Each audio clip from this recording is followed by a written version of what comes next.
So today we're taking a derivative of a different type of function. So this is called implicit differentiation. And it's where your function isn't always in that y equals x plus whatever else you have. It's where the y is inside of that function, right? So it's very similar to regular differentiation. The only difference is that you also have to take the derivative in terms of y. So it becomes a dy over dx. So sorry, it's in terms of x, but you're taking a derivative of y.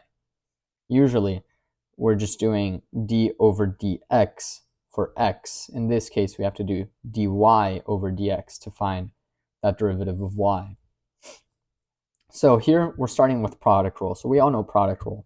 You take the derivative of the first term times the second term plus the derivative of the second term, which in this case, again, the derivative of just the variable y would be 1, but we have to multiply it by dy dx.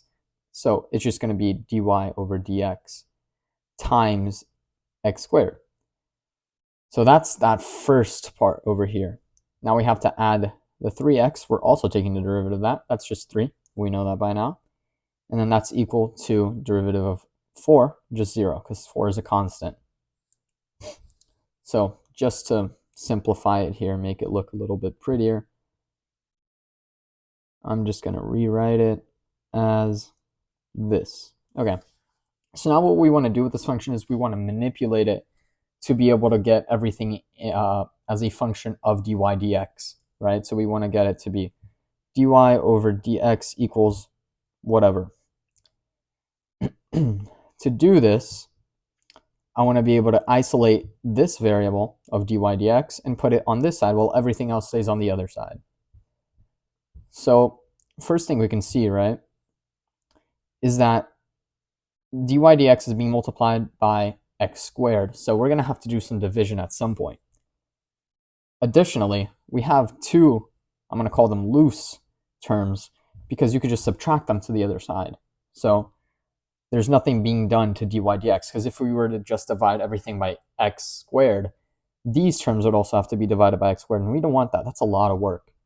So we're just going to subtract 3x, just 3 to the other side.